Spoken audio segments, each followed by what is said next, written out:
What's up, everyone? Welcome to Changing the Game, a podcast where we break down the biggest shifts in sports media and broadcasting. I'm your good host, Joseph Maxwell III, and today we're diving into how sports broadcasting has evolved over the years and how athletes now can take control of their own narratives. Think about how we consume sports today. Instant highlight reels on social media, player-driven podcasts, and even athletes breaking down the news themselves. But it wasn't always like this. Sports media has come a long way from radio broadcast to the digital age. So, let's take a look at where it started and where is it going. The rise of player-driven media. Athletes controlling their own narratives.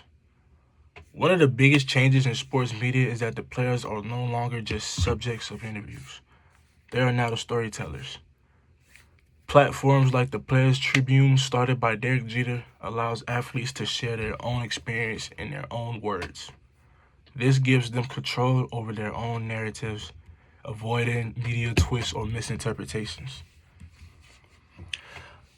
Now, as I said, the Players Tribune, it was created by Derek Jeter to let athletes tell their own stories in their own words.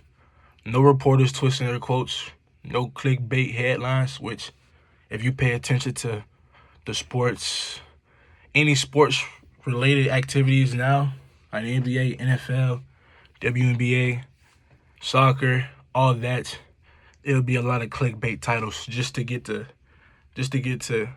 entertainers, just to get the crowd, clicking on the videos. But that's really all it is nowadays. It'll be the truth in the video, but the title would be so misleading that you'll want to click it just because it's something crazy. Like for example, the other day when the Lakers had played the Timberwolves and LeBron had quoted something that Anthony Edwards had said a while ago about how Anthony Edwards says that he doesn't think or wants to be the new face of the NBA. He think that is Victor Wembanyama, the center from the San Antonio Spurs. He said he doesn't want to be the new face in the NBA, and LeBron kind of quoted off of that and said that, who wants to be the face of the NBA when you're going to be scrutinized everything that you do, every step of the way. It's going to come with a lot of negatives, and at a certain point it kind of gets to your head, and it questions players. Are they ready to be the new face in the NBA? Like for LeBron, who's been the talk of the NBA since he was still in high school, even before he got drafted straight out of high school, he was already basically the face of the NBA before he even got on. Like, you look at LeBron, who's 40, half of his life has been in the NBA. He's been in the NBA since he was 18 years old. That's more than half of his life he's been in the NBA. So he's been the face of the league for as long as we all can remember, So basically, Brown was just saying, who wants to be the face of the NBA if you're going to get scrutinized and all this type of mess along the way? And then Stephen A. Smith, literally, I can't remember the title for se, but it was like a incensed title that, of course, got people to click and watch it. And he even mentioned it on his Twitter that he will be talking about that the next day. So, I said, so the Players Tribune, is no clickbait titles. It gives the athletes the chance to be their own person. Kevin Love even used it to open up about his mental health, something that's rarely discussed in sports before. This kind of media shift is giving athletes more power over their image and message. And just to kind of add on to that, DeMar DeRozan himself, back in 2018, came out with a tweet saying, "I think depression has got the best of me." Hence why he later created his own book called Above the Noise, My Story of Chasing Calm. In this book, he talks about his life From growing up as a kid who struggled with anger and fear to becoming a successful basketball player and a father. He opens up about the challenges he's faced, including his mental health, and how he learned to deal with pressure and expectations. The book is meant to inspire people who feel alone in their struggles and encourage them to be honest about their feelings and push through hard times. Now, with me, I will never throw the word depression out there very loosely because I know it's actually people who suffer from depression themselves. But I will say it's been moments in my life where, you feel like you're giving your all and you're giving your all, but it's just not working out. And it's just challenges that you have to face along the way that, they get the best of you. And sometimes you just kind of feel like this is it. Like, I just want to stop. I just want to quit. For my examples, I would say it would be the injuries for me. Like, I had suffered a knee injury where I had to get surgery on my sophomore year.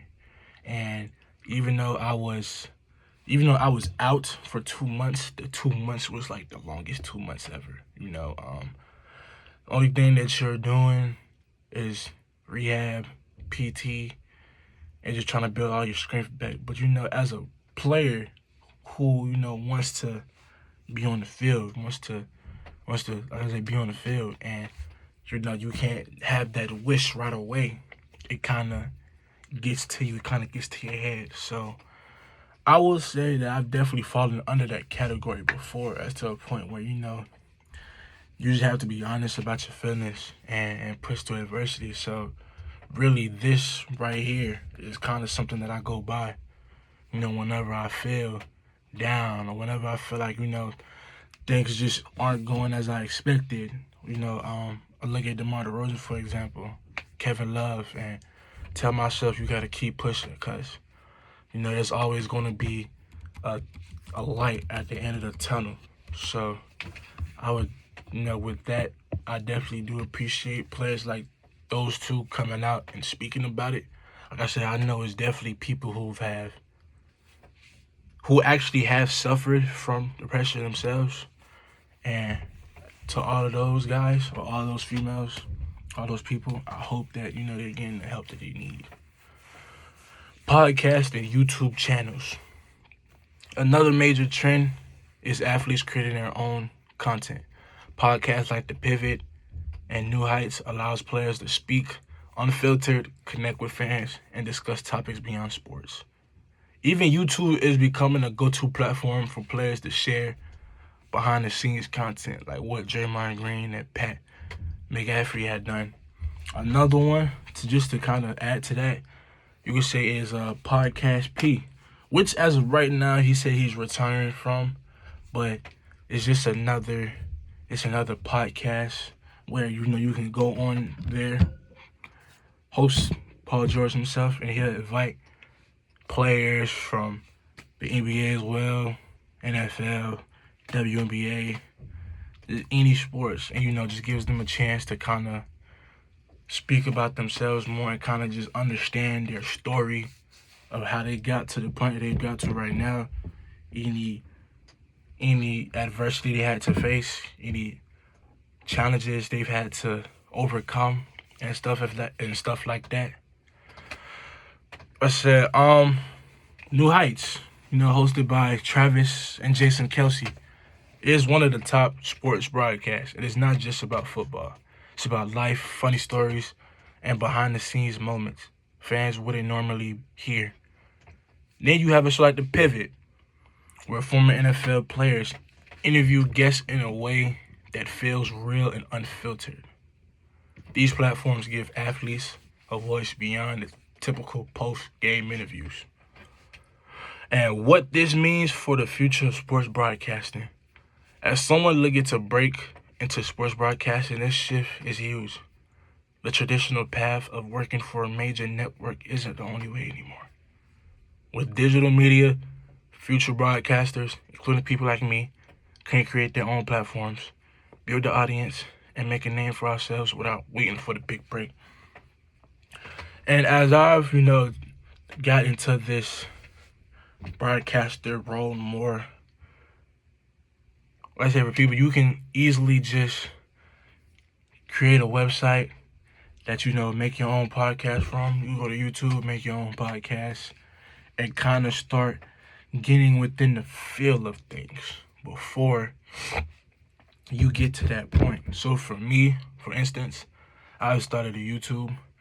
Actually, it's about my 1 year anniversary since I've had my YouTube channel. And my YouTube channel just isn't about football itself, but just about me. It gives me another platform to where I can open up to my followers more. As a person who's still getting out of his shell, I like YouTube because it gives me the platform, it gives me a chance to kind of express myself to other people who don't normally know me.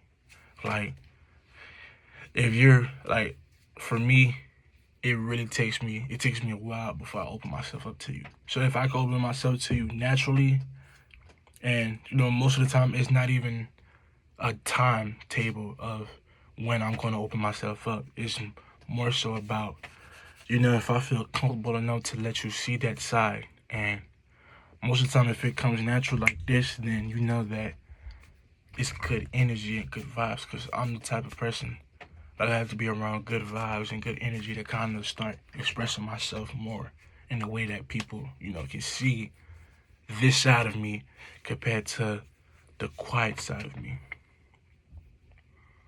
But not everyone agrees that the shift is good for sports media. Some people think player-led content lacks objectively, and the traditional journalists are still needed to provide balanced coverage.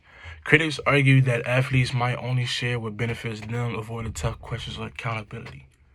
While that might be true in some cases, the reality is the fans are tuning into these athlete-led platforms because they feel more personal and real. At the end of the day, traditional media isn't going away, but it's clear that the way sports stories are told is evolving. Broadcasters, analysts, and future sports media professionals, myself included, will have to adapt to the new landscape. So, we've gone from radio announcers painting pictures with their words to athletes running their own media empires. The way sports broadcasting works has completely transformed, and honestly, it's only going to keep evolving. What do you guys think? Do you like hearing sports news and analysts straight from the athletes, or do you still prefer traditional broadcasters? Let me know. But that's it for today's episode of Changing the Game. I'm Joseph Maxwell III. Thanks for tuning in, and I'll catch you next time.